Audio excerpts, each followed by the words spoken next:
Hey guys, Insanity is Good here, joined by my good friend Kit, and welcome to Umineko no Naku Koro ni. It is Hello, everybody, on this wonderful Friday evening or morning, wherever you are. It's summer and it is hot and I hate it. Global warming's a bitch, huh? Yeah. Dude, no, and it pisses me off. People are like, it's not real. I'm like, yes it is, because when I was younger, we would come to where I live now on vacation to visit my aunt and uncle who used to live here, and it would be like 70 degrees, 70, 72 in February when we'd have our midwinter break, and it was fucking awesome. It was great. It felt fantastic. Now, it's like way hotter around the same time of year, so fucking, I'd explain that, fucking assholes. I think they'll try. I feel like we're going to go to that type of Futurama future where we're just going to try and get like ice blocks from Halley's Comet. Yeah, that or it's and gonna put them in the ocean. That or it's gonna turn into like, I feel like we're just heading towards Idiocracy. I don't know if you've ever seen that movie, but that's basically where humanity is headed. We need to have a nuclear winter. I know that'll be a bad thing for everyone involved, but we got to have a nuclear winter, guys. That's how we balance it out.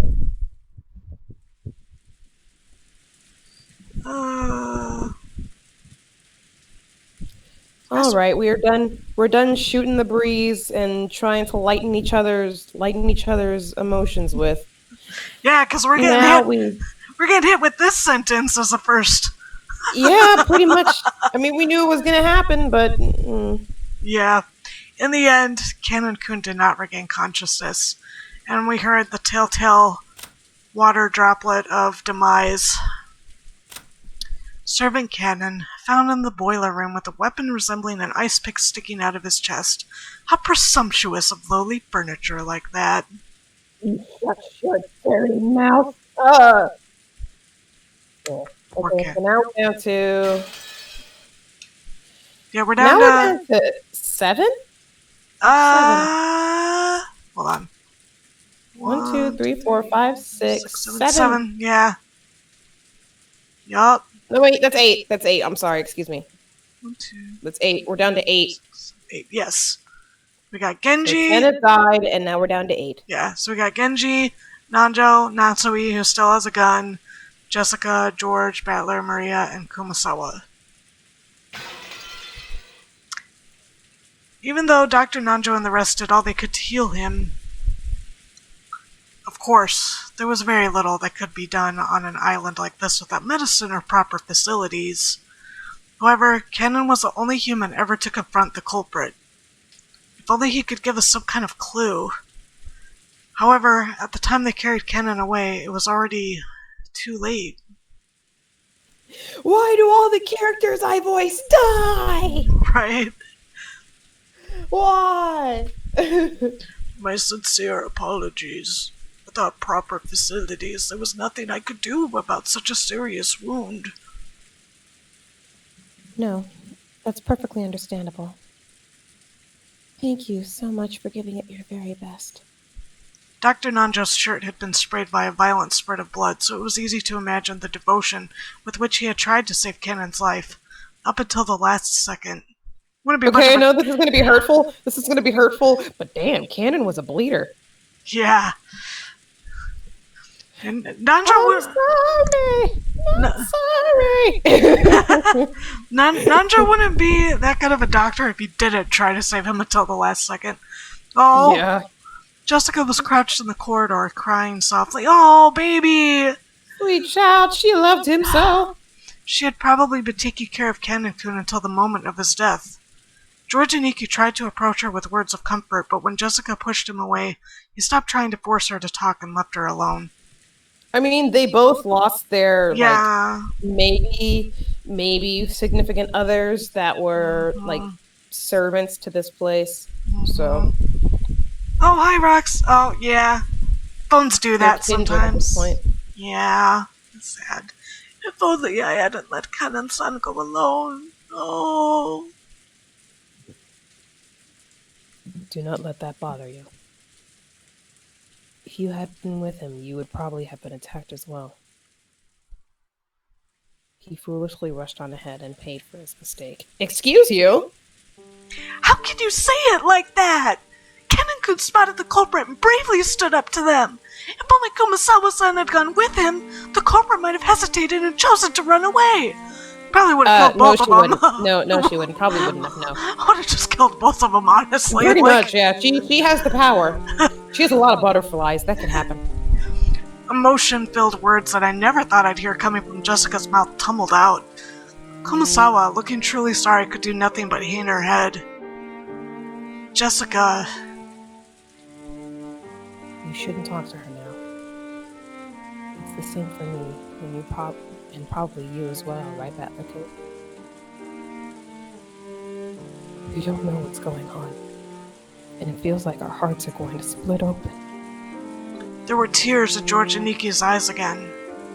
Seeing Jessica break down crying probably brought back the pain of losing his parents. Oh, and this music! I'd done my crying all at once. No, you didn't, you liar! So I didn't feel like crying anymore. However, I understood how great the pain in their hearts was. She's gonna ruin everything. Just watch. Just watch. It's okay, Jessica. You'll be able to meet Canon again soon. Stop it! I don't need you trying to console me like that! Beatrice will resurrect the dead and even love that has been lost. So you'll definitely be able to meet him soon. Then everyone will be able to live in peace. I gotta see the... Oh, that creepy fucking smile. I hate that. I hate that so much. I hate that. I hate everything about that. Poor baby!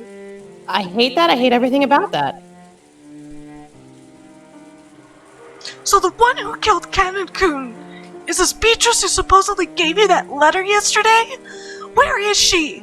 Where's she hiding? I'll find her and tear her apart. Tell me! You know who the culprit really is, don't you? What do you know and what are you hiding? Tell me, damn it! Elaine, please stop.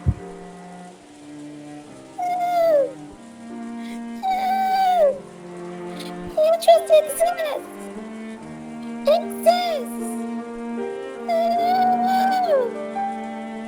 Damn it, let go of me, Genji-san! Maria knows who the culprit is, and she's hiding their identity even though she knows. She must be telling them what we're doing, guiding them as they kill us. Jessica, be silent.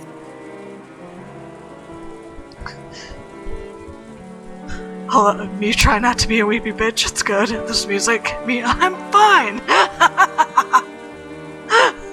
This music got me like... It's so sad, like, Jessica grabbed at Maria. Genji tried to stop her, but Jessica could not be calmed. The next thing I heard was the sound of Aunt Natsui slapping Jessica's face. After that, only Jessica's sorrowful sobbing voice resounded throughout the hall. The fucking cello. I'm always weak for the cello. Save! Maria-chan. I know there's no way you're the culprit. You've been with us since the beginning. There was no time for you to communicate with any culprit. So I want you to tell me something. This Beatrice who handed you the letter yesterday. Who was she? Although those words seemed kind, they clearly showed that George still had some remaining doubts about Maria. He didn't actually grab at her. However, he felt exactly the same way Jessica did.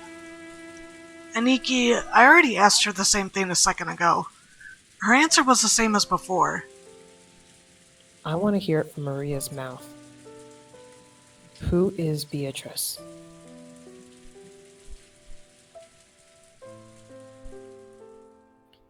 Even if I told you, you wouldn't believe anyway. What do you mean by that? Could it be the culprit someone we know well? And you're keeping silent because you're covering for them for some reason? Who gave you that letter? I got it from Beatrice. I'll say it no matter how many times you ask. I got the letter from Beatrice. That's you. That's all you.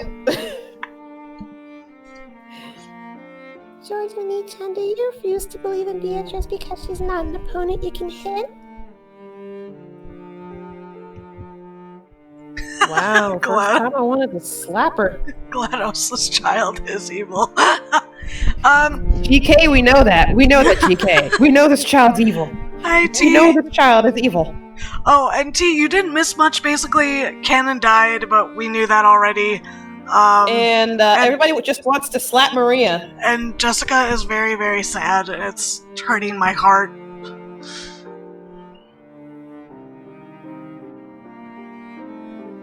You want to turn your feelings of helplessness into violence and beat someone up.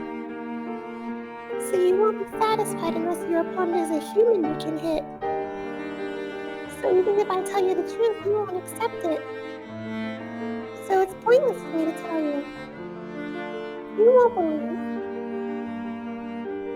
But I'll keep on saying it. Because it's true. Beatrice exists.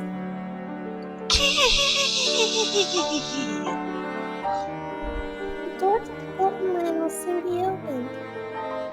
I'll go there. Beatrice promised. In that world, Mom is nice, Papa is with us, and is also nice. Oh. I want to go there right away. Everyone is afraid of Beatrice. But that's only natural. So calm yourselves. Beatrice said so herself. By the time the typhoon is past, I'll have ended everything, she said. Ouch! Maria, I don't mind you being talkative, but let's leave it at that for now. I'll bet this is all a pretty happy situation for you since you're always going on about how witches exist, but keep that to yourself for now. Don't try to force that on other people. I know I've been creeped out by this girl for a while now, but there really is something wrong with her. Don't you think so too, Battler, Genji-san? Kumasawa-san? What about you, Mom? Maria knows who the culprit is, and she's hiding it. Okay, maybe she hasn't done anything directly, but she's definitely working with the criminal. That's right, she's a spy. We can't let her stay with us any longer.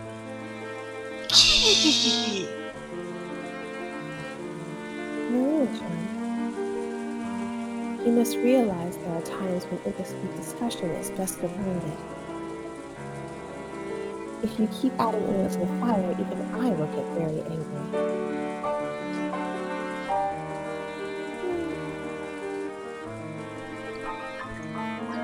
Her head is so big because it's full of evil. That is valid. That's what he's giving her, the mom glare. Oh, you haven't met her, Maria? My best friend in high school was named Maria. I still love her. I have yet to meet a Maria. I have yet to meet a Maria. Not a Maria that I wanted to slap, but a Maria in general. I have yet to meet a Maria. Yeah, Maria Scazzari. Her, grandpa was the, When I think of Maria, I think of Sonic Maria. Is Battler a himbo or a himbip? Because he's a dumbass. Yeah, my friend Maria, her grandpa was the song Maria Maria? What? Yeah, West Side Story. Oh! Yeah. Yeah, her grandpa was the Grand Dragon for the Freemasons in Michigan, and she would tell us, like, if we ever needed any favors, to call her. And she would say it with, like, the most serious straight face ever, and, yeah. Kinda wish I was in contact with her. Anyways, Aunt Natsui glared at Maria with frightening eyes. Maria was used to Aunt Rosa's loud style of scolding, but she apparently hadn't built up a resistance to Aunt Natsui's quiet sort of scolding. She shrugged and kept her mouth shut. A desolate feeling filled the room. It felt as though things would just get more complicated if anyone spoke. How many people have already died? 6 people in Dad's group. After that, both Aunt Ava and Uncle Hideyoshi, Kanon-kun, grandfather. There were a whole 18 people on this island, supposedly, and 10 of those people have been killed. That's more than half of us. And right now, there's absolutely no proof that the remaining 8 people will be safe. Them's the breaks, dude. At any rate, this is no time to quarrel. Now that we are certain the culprit can enter and leave the mansion at will and strike out of nowhere, we must give our undivided attention to surviving until tomorrow. I agree strongly with Aunt Natsui. We could figure out who the culprit is at our leisure tonight. For now, though, we're better off finding a place to barricade ourselves in. As I said this, I pointed out the clock to everyone. It was already 8 o'clock at night. We had been receiving shocks over and over again since the early morning, and our bodies and minds were both completely tired out. There's still a long, long time until tomorrow. We needed to find some place to barricade ourselves in so we could rest our bodies and get even the smallest amount of relief. I agree. Everyone is already pushing their mental and physical limits, myself included. I believe it would be wise to take that into account as we move forward. That's right. There's a high probability that the enemy's got the equivalent of a master key. Were Shannon, Kanon-kun, and Goda-san holding master keys? Yes. They were supposed to have them on their person during work. Oh shit. We didn't want to disturb the scene, so we didn't investigate that closely. We can't eliminate the possibility that someone stole a key from them.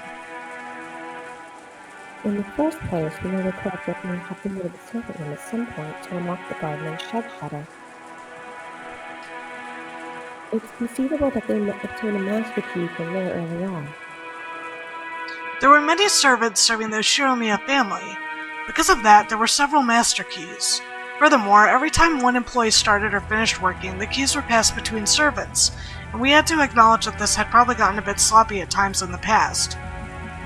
Even if they borrowed a bundle of keys from the pockets of one of the murdered servants, is there any safe place that even those keys couldn't open?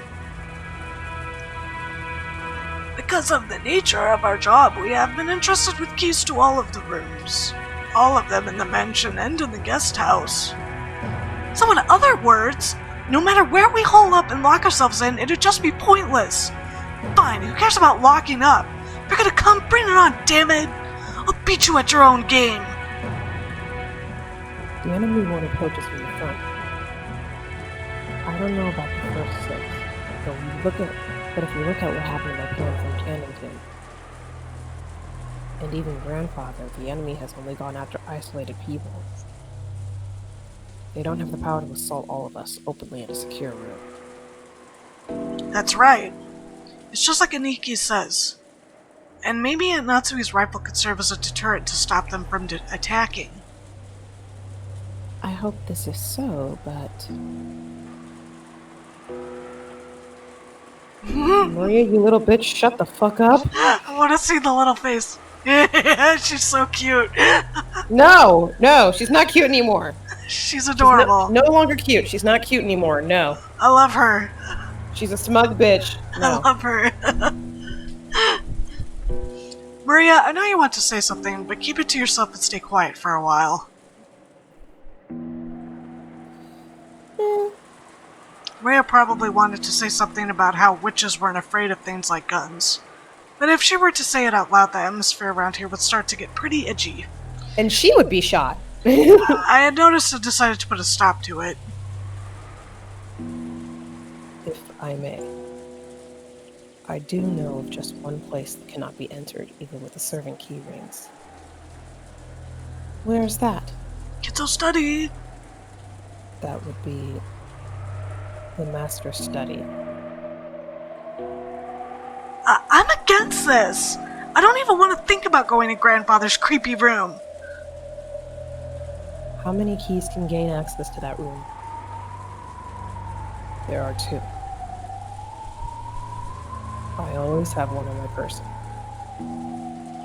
The other was held by the master himself, but just now I found this on this corpse in the back room, in the boiler room. Genji-san took a handkerchief out of his pocket and opened it, showing us the burnt and filthy study key. Then he showed it alongside his own key, which he had once lent to Natsui.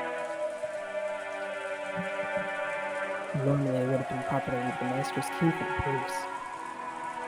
But because of the master's orders, to protect the safety of the study, I borrowed it for the time being. I see. Which means that Kenzo-san's study is the only place where we can be safe. It would appear that way. I don't even really think about being shut up in that strange room all night. But it appears we must acknowledge that this room is safer than anywhere else right now. Even though Grandfather locked himself up in that safe room, the culprit brought him out and killed him. We can't be certain that it's truly safe. According to your theory, Grandfather probably found a way around that receipt trick and left the room of his own free will. If so, the room might be a good place to barricade ourselves in after all. You're too optimistic, Aniki. However, at the same time, I thought he brought up a pretty interesting point. After all, this gives us a chance to question the enemy, the witch herself, about how the sealed door had been opened. If we assume the culprit used some technique to kidnap Grandfather from the study, they'd have to show us the same trick again if they wanted to assault us in the study. And that'd give us a chance to make the culprit prove how they did it right before our eyes. If she's really a witch, we'll be forcing her to use her little magic trick to open the door right in front of us. But that's probably impossible. If you spin the chessboard around, it's obvious the culprit is acting in a way that'll make us think they're a witch. I'm getting really sick and tired of that saying right now. If she really is a witch, all she's got to do is appear in front of us and wow us with a colorful display of magic. Since she's avoided doing that, everything must be the work of a fake witch who wants us to think she's real. Therefore, a culprit who used a technique other than magic to defeat the closed room couldn't open the door before our eyes. Is Grandfather's room big enough to stuff 8 people in? Yes. Sorry, I don't know what just happened. Hold on. Let me get back to it. You tense motherfucker. Just... oh, Battler. He'll grow on you. He will. No, not to me. No, he will. He will. He grew on me anyways. It's definitely a journey, though. A long and arduous journey. We've already run out of provisions. We have to start sacrificing ourselves. There is a bed, a sofa, and blankets, so while it is not luxurious, it will be more than suitable for spending the night. There is also a sink, a bathroom, a refrigerator, and a liquor cabinet. Whoa! That's incredible! But isn't that weird? You're saying he built into their house inside his house? That's pretty cramped for the last house of someone like our grandfather, who bought a whole island and realized all of his dreams. That's right.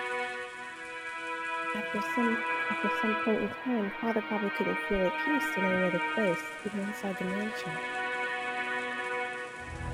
We always sneered about how he shut himself up in there, and this time, we're the ones who are gonna shut ourselves up. Huh. Jessica spat the words out. Jessica Jane, it sounds like you got it here for the culprit needs to be shut up somewhere. Of course, I don't think we'll be able to find them if we just start searching on our own. In the end, we can't do anything but wait. And it doesn't matter where we wait, does it? I'm not gonna run away or hide. What don't we just take it easy in the parlor, watching TV or something while we wait for this Beatrice-sama to appear? Although I want to see what she looks like, all pissed off. Ah! He's so handsome! Ah! Sorry. You know you want to switch to the new images. You know you want to. No, I'm not gonna do it. The boobs scare me. They're too big! They're too big! It's uncomfortable. I don't like it. But they're not yours. They're hers. I know, but it,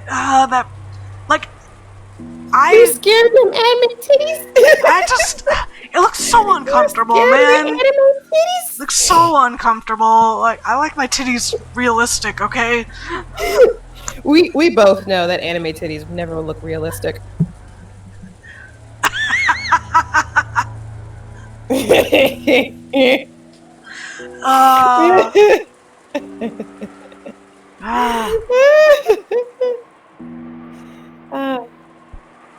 Oh my god. It'll be fine if she doesn't appear. There's no need for us to be the ones to expose the culprit. Well said. We shouldn't take needless risks before the police arrive.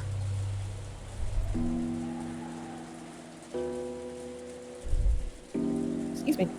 Thank you, Dr. Ninja. I think we should move to Father's study. True, we have no proof that it's safe since Father was taken out of there. However, I can't deny the possibility that...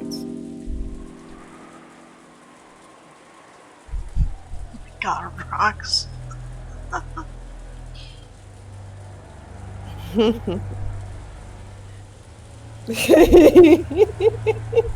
Thank you, Rox. See, if I ever get a webcam that works, then I'll have to, like, wear it every time. Yes, you will wear the things you fear. As Bat Lacoon reasoned, Grandfather left the study of his own accord and was attacked outside. A while back, I proposed that strange theory as a stopgap measure. But just as Aunt Ava said, even though that trick would be possible, I couldn't explain what motive could have made Grandfather sneak out of his own study in such a troublesome way. Plus, Grandfather couldn't even have used that trick unless he knew that the receipt was wedged in the door. Aunt Ava hadn't pointed out that last part, but it's clear how absurd the theory was. So, does that mean the sealed door formed a closed room just as Aunt Ava claimed? Is it an undeniable fact that Aunt Natsui was the culprit? If Aunt Ava were here now, she'd probably make that claim openly and blow my strange theory away. But anyway, I had to admit that a room with both a bed and a toilet, that all 8 people could be shut up in, and with only 2 keys, both of which were gathered here, had to be the safest place in the mansion right now. At the very least, I figured this would be better than just staying shut up in the parlor and hoping nothing would go wrong. But wait, have we been safe only because we've been shut up in the parlor? What if leaving that room and moving to an unexplored location is actually more dangerous? It's useless, it's all useless. My flimsy head is about to break out in a fever. If I keep spinning the chessboard around, right and wrong will keep switching places over and over, and I won't be able to believe anything. When it seems like the culprit is one of the 18, I want to believe in Beatrice. Once I start believing in Beatrice, I start wanting to find the culprit amid the 18. If that keeps spinning around forever, in the end, my thoughts won't have taken one step from where they started. How far back in the past was it that Kyrie-san taught me about chessboard thinking? That concept of examining the situation by spinning it around and thinking from the enemy's side. I seem to remember being so interested by it back then, I used it to guide all my thinking. By the way, Kyrie-san was Dad's co-worker back then. I never dreamed that she'd someday be added to our family. Didn't Kyrie-san tell me something once? I get the feeling she once said that while this chessboard thinking was one way to look at things, it certainly wasn't all powerful, and it wouldn't be good to rely on it too much.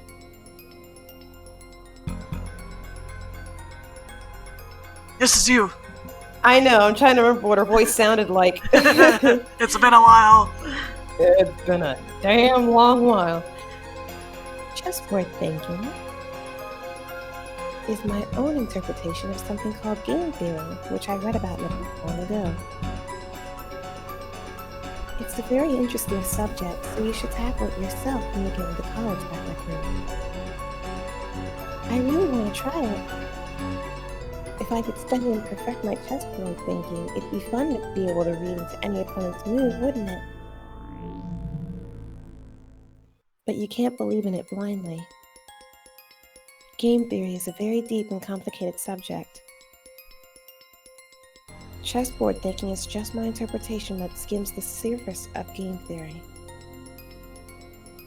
In order to thoroughly read your opponent's moves like you're imagining, you need to study your opponent. Additionally, while chessboard theory is convenient and practical, it isn't perfect. It has many weak points despite its convenience. Weak points? Yes. Chessboard thinking is spawned upon game theory. When you thoroughly investigate game theory, it boils down to math. Do you know what the weak point of math is? It's boring. It's noise. In math, when you write 1 plus 1 equals 2, that process will always result in 1 plus 1 equals 2 no matter how many billions of years pass. Nothing more, nothing less. Less, it's the book 1984, 1 plus 1 equals 3. That's because... 2 plus 2 equals fish.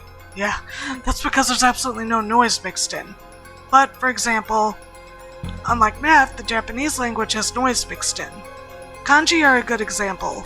Old kanji and new kanji are slightly different, which represents an introduction of noise created by the changes between time periods. Is it history the same? There are dozens of policies that seem foolish in the modern era, but were meaningful at some point in the past. Because the rules of chess are fixed, when a pair of experts are discussing one particular layout, it's possible they could reach the same conclusions whether they're from 100 years in the past or 100 years in the future. However, if the rules of chess had gone through massive changes over time, it's possible that a discussion about the same layout would have changed as well. That's right. Events in the world of humans are normally full of noise. Aren't human emotions that way? Even if the exact same thing occurs more than once, there's no guarantee that humans will always act in a predictable fashion. The moment you try to use a math-based theory to predict someone's actions, you must be aware that our theory has built-in weaknesses and limits. Simply put, chessboard thinking is extremely weak against noise and fickleness, as well as mistakes or incorrect knowledge. That's right. Kiryu-san definitely said that.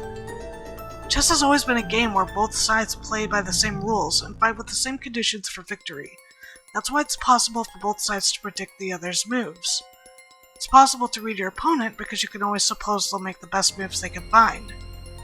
But what if your opponent is fickle or a bit tired? Makes a move that can hardly be called the best? Or, what if this game actually has a special rule? Some unknown thing that only the enemy knows about and can use? In fact, what if the opponent actually has some goal other than victory? Think from your enemy's perspective. That's the basis of chessboard thinking. Which means, if you misread your enemy, the answer you draw from this process will be complete rubbish, useless. So far, I've used chessboard theory to guess several vague bits of information about the culprit hiding behind this case, or so I think. However, I don't know anything about the culprit. Am I just playing around in a labyrinth of thought? Yes. Yes, you are. If Kiryu-san were here at a time like this, she'd probably be able to notice something with her much sharper thinking ability.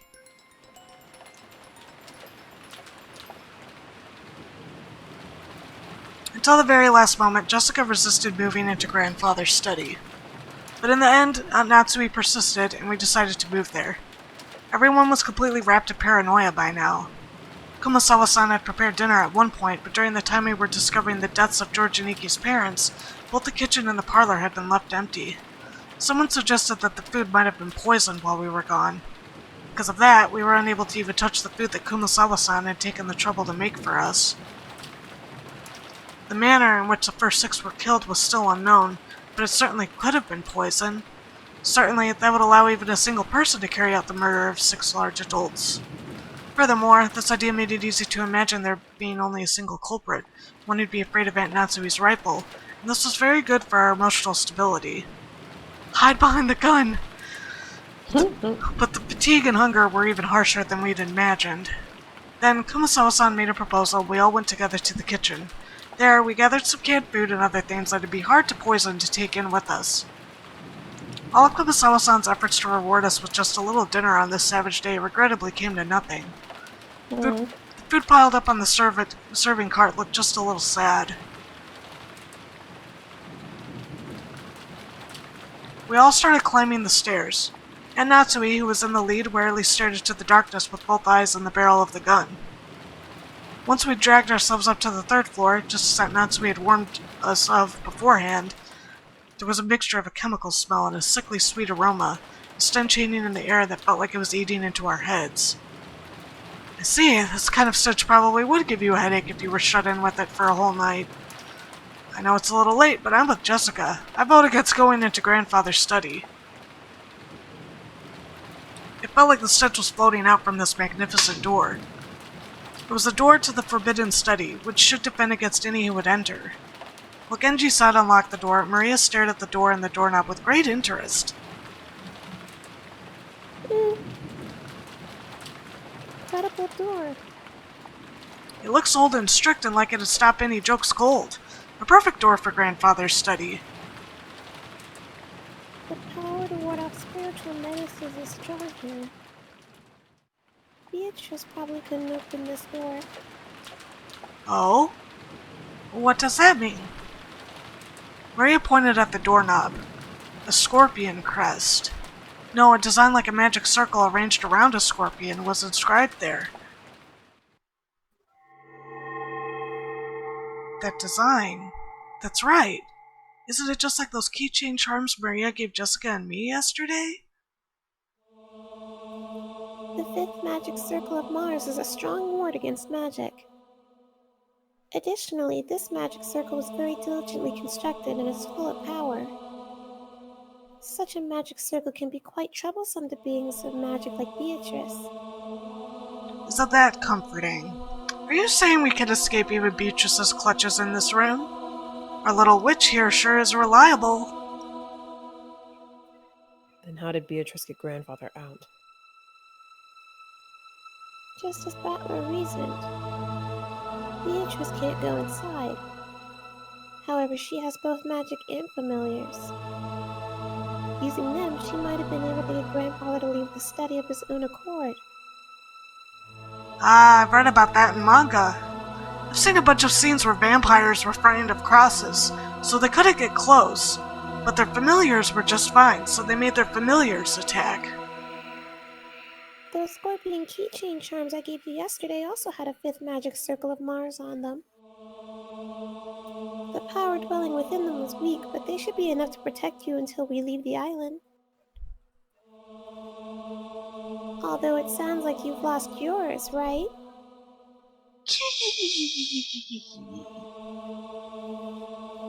Scorpion keychain charms? The charm I gave you yesterday was something I got from Maria. I heard it would repel magic if you put it on your doorknob, and at the time I thought maybe it'd be better if you had it. Is that so? I thought it was an odd thing for you to be carrying around. Aunt Nancy had put that on her doorknob? Yes. Last night, after hearing about it from Jessica, I hung it from the doorknob on the inside of my door. Then Aunt Nancy, you're really fortunate. If you did that, Beatrice probably couldn't even lay a finger on you yesterday. I think Beatrice must have been really annoyed.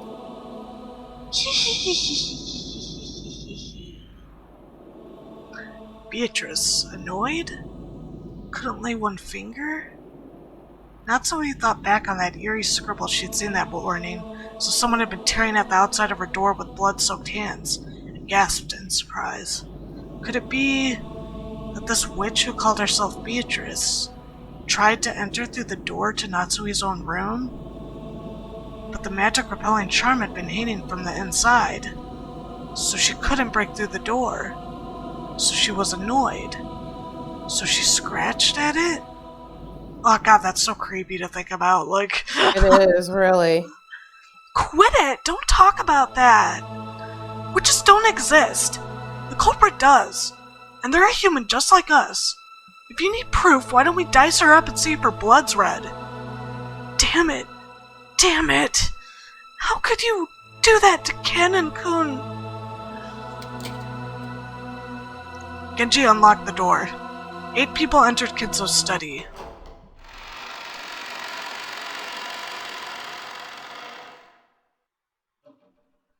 Grandfather's study. I'm not gonna say he again. Grandfather's study. I'd heard rumors about it beforehand, so I wasn't that shocked. Doing the laugh is actually good practice for another character who will show up eventually for me, so he had done nothing more than fortify it thoroughly with his occult hobbies. If Grandfather's hobby had been chasing after pop idols, these walls might be buried beneath idol posters. Even if I didn't understand it, I did realize that this room was a bundle of all his pastimes. Even so, I couldn't help but remain dumbfounded by the smell of his creepy medicine and the sweet stench that seemed to melt my head. Dude, his study sounds so badass, like... And yet it didn't protect him from being dead. No, it did not. I would expect it to, but... 12:15, 12:30. So like in 15 or 30 minutes. Okay.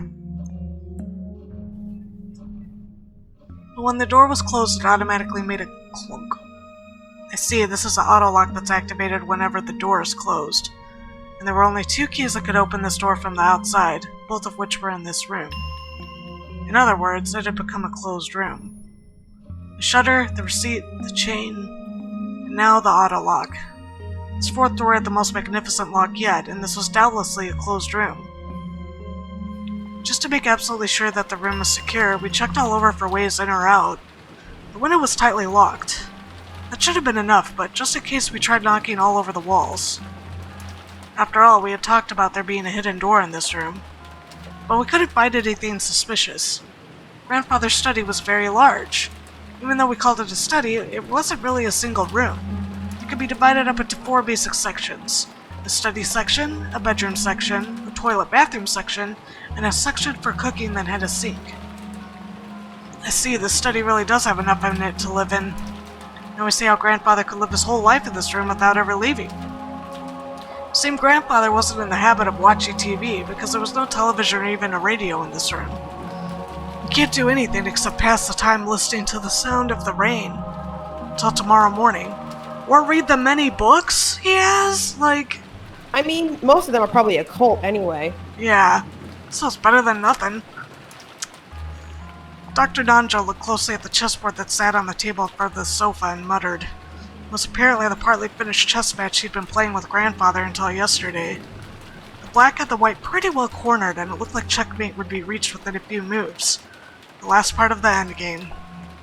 Even though checkmate had almost been reached, the endgame had been rushed, and in the end was never completed. Kinzo-san, it seems we weren't able to see this match through after all. Dr. Nanja. I was Kinzo-san.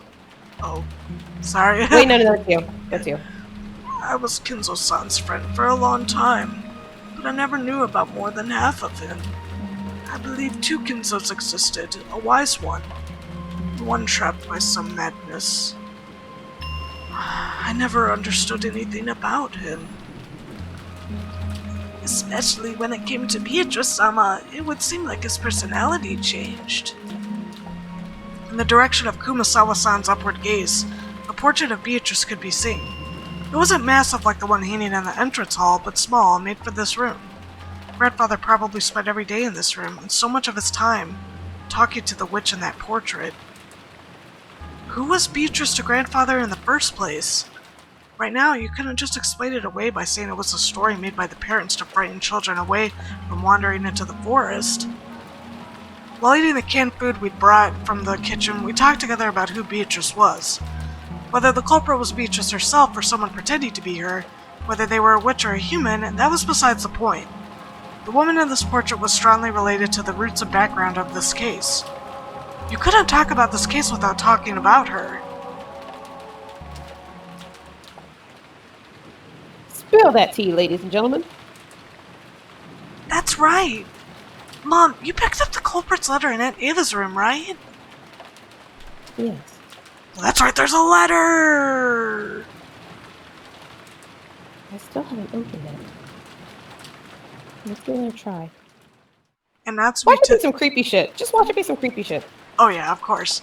And Natsumi took out that western envelope.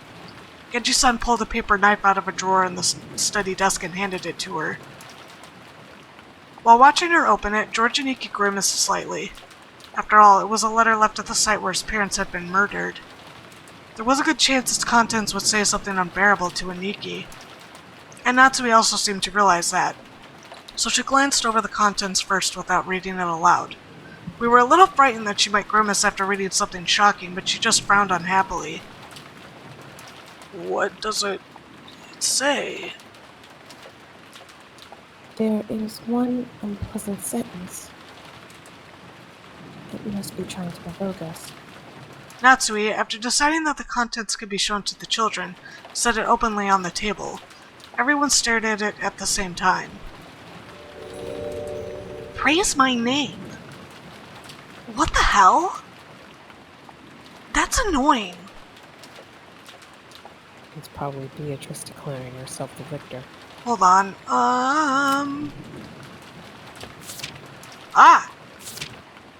Yeah, just says praise my name. That's it. Fuck you! Fuck you! That's all I gotta say to that is just fuck you! Damn it.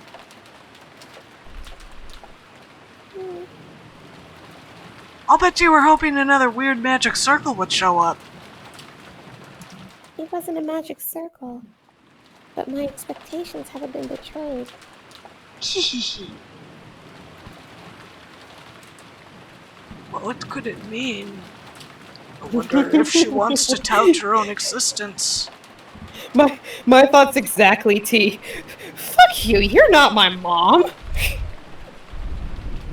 You killed her! All the more reason for me not to listen to you! That seems reasonable. With this letter, we now know that the authors of last night's letter is the culprit. I think the identical envelope is more significant than what is written here.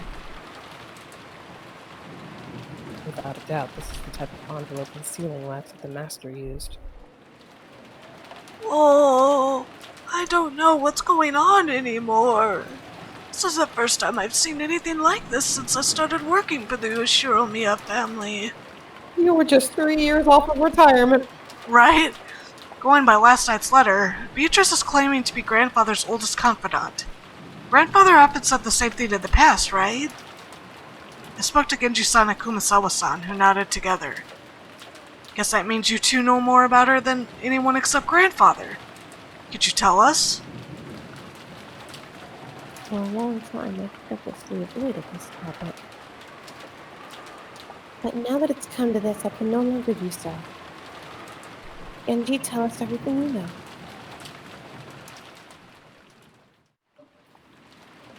Story time! Genji-san didn't answer. Did he remain silent despite his knowledge, or did he know nothing at all? Still, I had a good guess. The ghost story of the witch Beatrice had long been deified among the servants. He had probably been very close to grandfather and his occult hobbies, so there was a good chance that he'd been indoctrinated with even weirder things, and had increasingly come to deify the witch. As grandfather's most trusted servant who had sworn loyalty to him, he might be the most influenced by the illusion of the witch that grandfather had created. So there was only one reason for Genji-san to remain silent. He could speak, but it would definitely cause a backlash, so it was better if he kept his mouth shut. And it wasn't like we'd believe him anyway. Something along those lines. A short while ago, Maria had been more than willing to speak bluntly and unrestrainedly, and that had earned her a scuffle with Jessica. It was natural for Genji-san to keep his silence.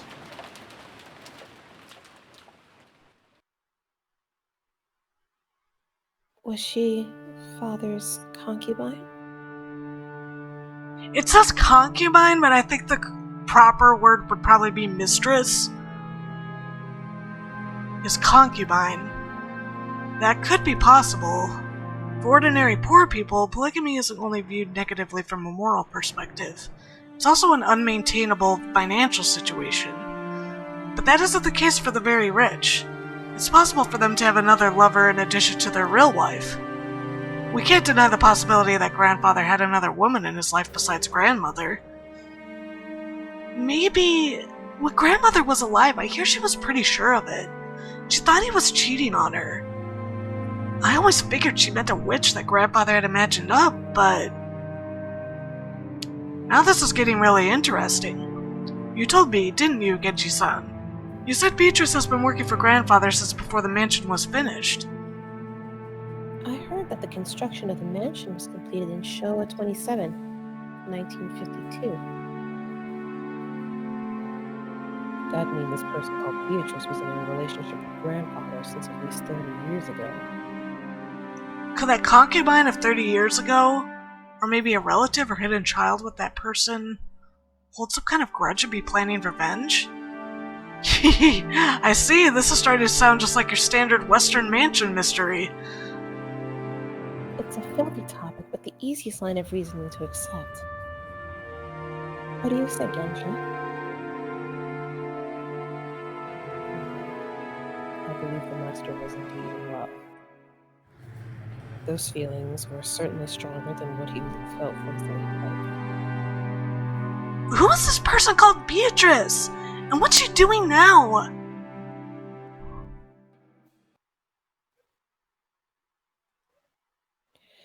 That was so slow. That was creepy. Yeah, it was. For a second I thought I thought the that game the stream had froze. lagged for a second. I was like, oh god. I thought the And then game... his eyes opened up slowly, and I'm like, oh no, that I didn't like that at all. Did everyone else see that? I thought my game froze.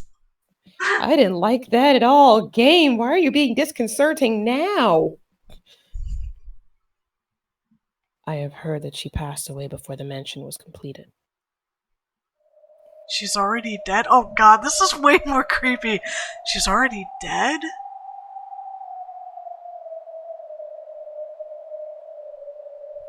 I'm sorry, Rox just posted something. Your titties will be in mock-up and not safe for work. Nani?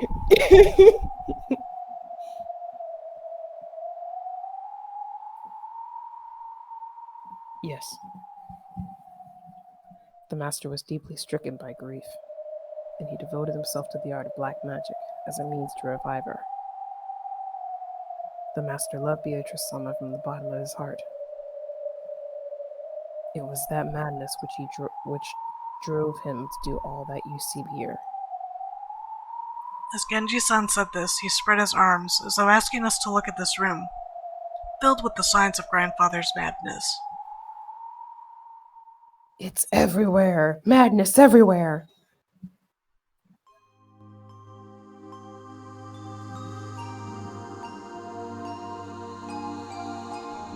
We were all at a loss for words. Normally, black magic seems like it'd just be creepy, and it's really hard to imagine why someone might be so enraptured by it. Since Kenzo was just an eccentric who had restored the Ushiromiya family amidst his madness, nobody had tried to understand him. The only thing on grandfather's mind had been the loss of a beloved woman, and his inescapable sorrow. Earlier, this room had seemed creepy, but in an instant it had changed it to something we could understand completely. The creepy books, the magic circles, the medicine, all of it. It all existed simply because he wanted to revive the face of a single woman who had left this world over 30 years ago. The master only told me about Beatrice Sama's story once, when he was very drunk. Although I have forgotten the details. It was A deep, deep love, enough to make a woman like me jealous. When Kinzo-san succeeded the headship of the Ushiromiya family, his marriage to his late wife had already been decided by the few surviving family elders. So, he was forced to a marriage with some woman who would benefit the Ushiromiya family? That is correct. Kinzo-san was installed as the head who would revive the family, and had to bear the entirety of that heavy responsibility. I do not pretend to know the details of when or where Kinzo-san first met Beatrice. I guess it'd be rude to say any more than that. That was when Grandfather truly fell in love for the first time. Just how deep was his affection for her? That was easy to see just by looking around us. This room was covered with piles upon piles of things having to do with black magic. And Grandfather spent every day shut in here, immersed in his research and isolated from the outside world, never regretting 1 minute of it. You couldn't help but recognize the depths of Grandfather's love for Beatrice. I had it all wrong, Genji-san. What do you mean by that? I always thought that maybe his servants believed blindly in the witch because he'd gotten brainwashed by Grandfather and his creepy black magic stuff. But that's not how it was, right? Had they been soothing Grandfather's tortured heart, acting as though Beatrice's soul at least had been restored and existed inside this mansion? Though Genji-san closed his eyes, wearing the expression of one remembering the distant past, he said nothing further. Watch Maria ruin this whole entire scene. Just watch. He probably felt that making such a confession would be the worst sort of betrayal against his one and only master, even though that master was already dead. Beatrice has revived as a witch, and exists in this mansion even now. Genji had said this, had believed it, had made people believe it, and would follow through with that decision to the grave. This might have been the last service he could offer up to his master. The legend of the witch, the mysterious tale of Rakanjiba that was still whispered of amongst the servants. Its true nature was a sad lie. No, it was an act of kindness towards Grandfather, who had lost the person he loved above all else. I remember denying the witch's existence in front of Father on multiple occasions. Now I finally understand how much that must have wounded him. By now I can understand very well. If my father could revive Shannon using black magic, I immediately become the next owner of this room and start researching.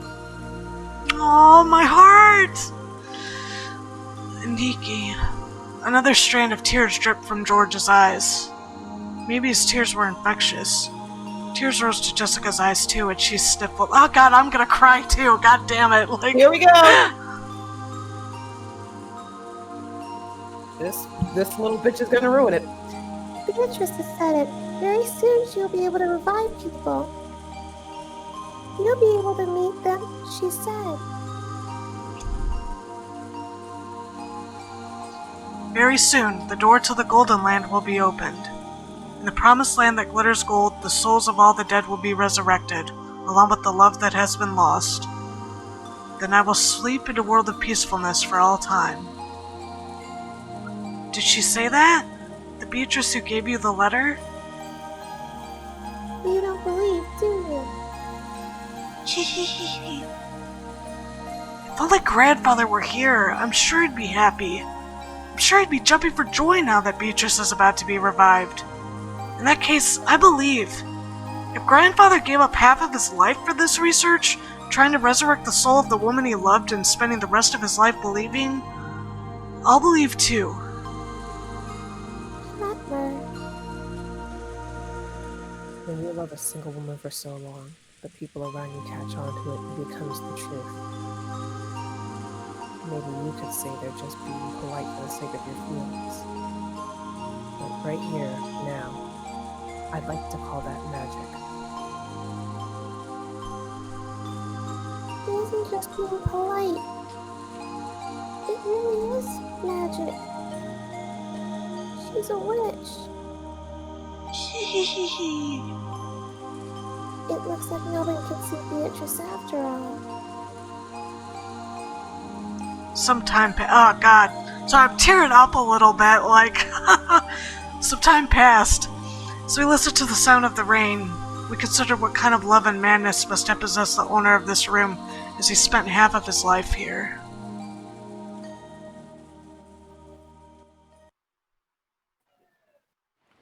Alright, If you ask me as a woman, then while I'd like to be understanding a father's feelings for true love, it did leave Mother in an awkward position.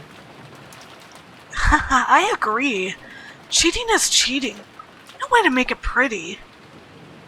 Yeah, that's right. Gotta feel sorry for grandmother. So, have there been any rumors about a child between Beatrice and grandfather? The keyword Beatrice has been hidden in every corner of this case, so it's natural to suspect some relative of hers. No. I have not heard of anything like that. If there was one, a memento of his most beloved person, he surely would have given him all his affection. Since he ended up immersing himself in black magic instead, maybe we should assume that there was no such child. Come to think of it, that reminds me of a rumor I heard. You know it, right? That story about how grandfather heavily supported an orphanage called the Fukuin House? Enough of that. That is nothing more than slander with this great father. That's where he gets his servants from. They talked about that already, yeah. Tell us that, Natsui. I think even you'd agree that this is no time to hide things from each other. It's a worthy story. Alright, everybody, grab yourselves because this is gonna get spooky. And I mean real spooky. Father made massive donations to an orphanage and had the orphans employed as servants at the head family to give them some on-the-job experience. The story in question is simply some drivel spread by fools who claim their father was using those orphans for some filthy hobby. And before you ask, no, it's not the hobby you think. That's where my mind went. Yep, no. No. No.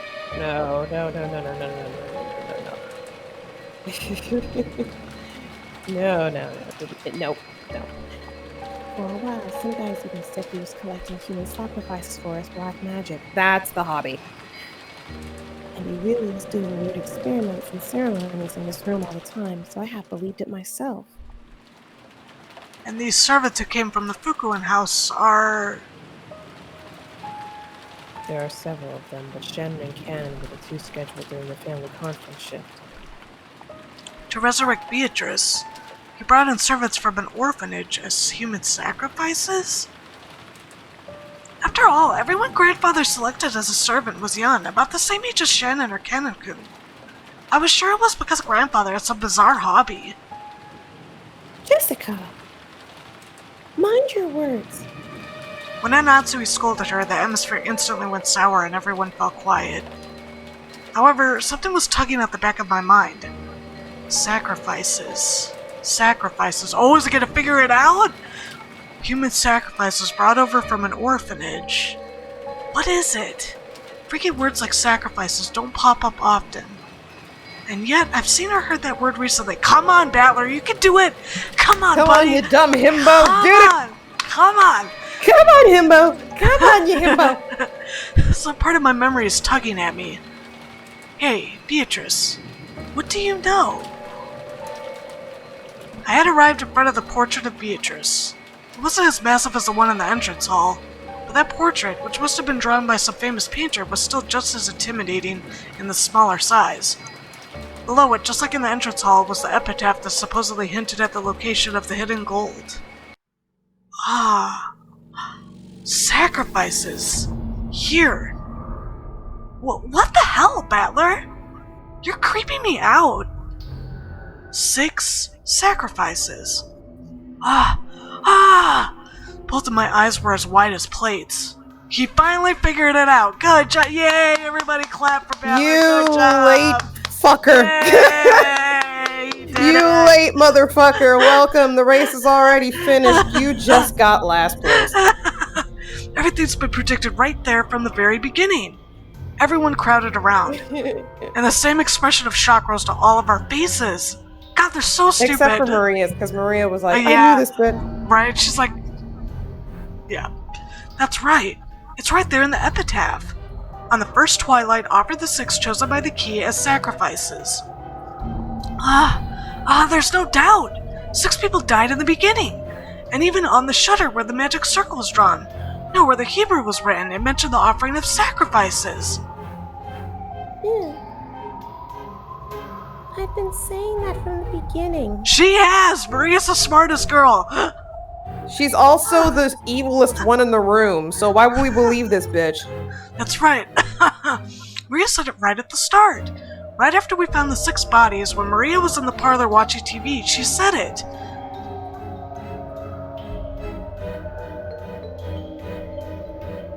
The culprit isn't human. It's just the sacrifices chosen by the key. Yes, it was by the key. Remember that was blacked out? Mm-hmm. This has nothing to do with the location of the hidden gold. It's the instructions for a resurrection ceremony using black magic or something. After all, this epitaph requires a large number of deaths. It sure does. Even reading through it quickly, there'd be 6 plus 2 plus 5, 13 people who must die. How many people are normally on this island? It changes depending on the shifts for the servants, but there's Father, my husband, Jessica, and me. 2 or 3 servants. Today and yesterday there were 5 of them, but there aren't normally that many. Which means that normally, there wouldn't be enough sacrifices to carry out this ceremony. No, wait. There's that rumor that Grandfather was collecting servants from an orphanage to be used as sacrifices in some creepy ceremony. So what does this mean? He increased the number of servants to increase the number of sacrifices? And waited for the annual family conference when even more people would gather? Isn't now the only time of the year the ceremony could be held? When Jessica screamed this, Maria broke out in that creepy laugh, looking truly pleased.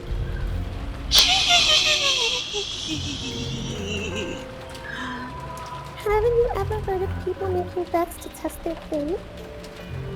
Like throwing a sandal and saying that if it lands right side up, tomorrow will be sunny. Or saying that tomorrow will be a good day if a coin lands heads up. There are many little superstitions like that. Sometimes when your luck is down and you get bored and you roll the dice and get 3 6s, you want to believe it's a portent of some miracle. When flipping a sandal, you have at worst a 50% chance. Even if you get it right side up, it's not worth much. But if you carelessly roll 3 dice and they all come up 6, you might think that's a small miracle. Magic works the same way. You must pray earnestly for an extremely unlikely result. Then the feelings from all those stored up prayers gain magical power and become incarnate. The magic that Grandfather was trying to perform was probably like that. The key randomly selected sacrifices in a line. So to reduce the chance that he himself was selected, he chose the day with the greatest number of people on the island to carry out the ceremony. Ridiculous! Are you saying that this entire situation was caused by a mere ceremony by some bizarre magic? Natsumi yelled. She could have quelled the fear that a scorpion charm might be the only reason she was still safe. If I hadn't received that charm from Jessica and hung it from my doorknob, would I have been killed mixed in along with those 6? And the strangest part is, even though I hung the charm from inside my door, we couldn't get through that door.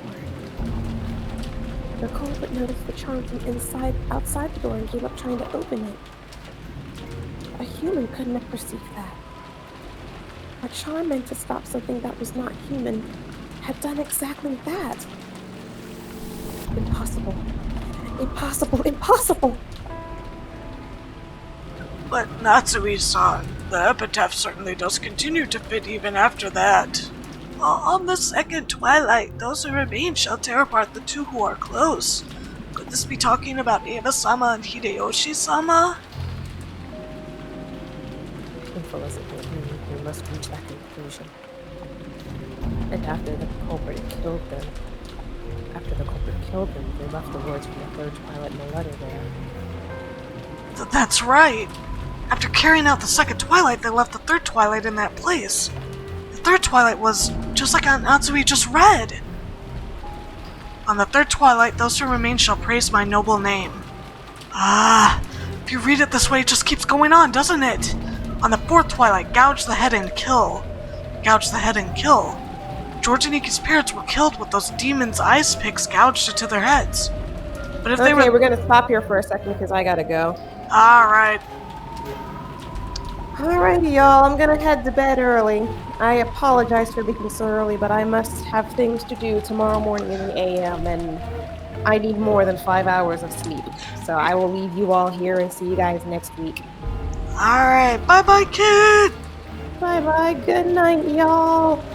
If anybody dies, well, it's Maria's fault. It's Maria's fault. That's basically it. It's just Maria's fault. Everybody's blaming Maria. Because she's an accomplice. She's the one spreading all this bullshit. She knows magic, but she's not doing anything to help. She's letting Beatrice win. She's an accomplice. Yes, because she is a child in a horror setting. Alright, guys, I'll see you later. Good night. Good night. I'll at least see if I can get, like, past this, like, little section where they're like, oh my god, it's the epitaph. And then I'll stop. Because I don't want, I want Kit to be able to experience it with us. But if they were the second Twilight, someone else must have been gouged in the head. That's grandfather. He was burned in the incinerator, and our eyes were so drawn to that part that we didn't notice. But his forehead... No, his head had been gouged. Grandfather was... the victim of the fourth Twilight? Then Kennen-kun was... I can't. I'm so used to Kit reading these characters, so... Yeah, I'm gonna save.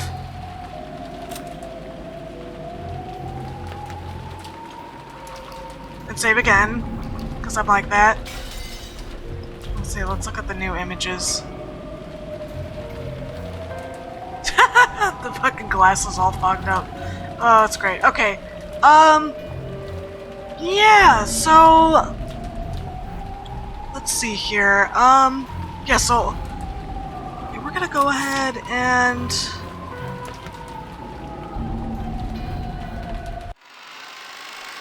Yeah, we'll stop with Umineko here. But I've got other games, so I mean, I could keep streaming. So let me just stop Umineko here, and then we'll discuss in chat what you guys would like to see. I'm gonna play some Jackbox. I don't know how that would work.